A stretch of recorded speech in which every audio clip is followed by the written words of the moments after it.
ବନ୍ଦ ଘର ଭିତରୁ ଅଧ୍ୟାପିକାଙ୍କ ମୃତଦେହ ଉଦ୍ଧାର କରାଯାଇଛି। କଟକ ସିଡିଏ ସେକ୍ଟର 9 ସ୍ଥିତ ଭଡ଼ା ଘରୁ ମୃତଦେହ ଉଦ୍ଧାର କରାଯାଇଛି। ମୃତ ଅଧ୍ୟାପିକା ଜଣକ ହେଉଛନ୍ତି ଅନନ୍ୟା ଚକ୍ରବର୍ତ୍ତୀ। ସେ କଟକ ଜାତୀୟ ଆଇନ ବିଶ୍ୱବିଦ୍ୟାଳୟରେ କାର୍ଯ୍ୟରତ ଥିଲେ।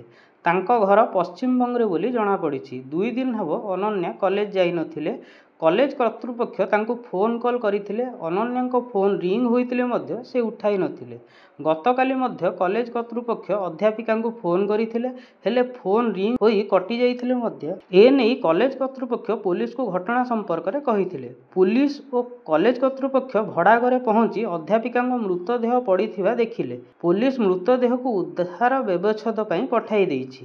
ବ୍ୟବଚ୍ଛେଦ ରିପୋର୍ଟ ଆସିଲେ ମୃତ୍ୟୁର କାରଣ ସ୍ପଷ୍ଟ ହେବ ବୋଲି ପୋଲିସ ପକ୍ଷରୁ କୁହାଯାଇଛି। ତେବେ ଅଧ୍ୟାପିକାଙ୍କର କିପରି ମୃତ୍ୟୁ ଘଟିଲା ତାର କାରଣ ଜଣାପଡ଼ିନାହିଁ। ଅଧ୍ୟାପିକାଙ୍କ ହତ୍ୟା କରାଯାଇଛି ନା ସେ ଆତ୍ମହତ୍ୟା କରିଛନ୍ତି ସ୍ପଷ୍ଟ ହୋଇନାହିଁ। ପୋଲିସ ଘଟଣାର ତଦନ୍ତ କରୁଛି। ଘଟଣା ସମ୍ପର୍କରେ ଅଧ୍ୟାପିକାଙ୍କ ପରିବାର ଲୋକଙ୍କୁ ଖବର ଦିଆଯାଇଛି।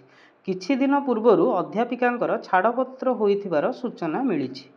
କଟକରୁ ପୀତାମ୍ବର ସାହୁଙ୍କ ରିପୋର୍ଟ, NTV।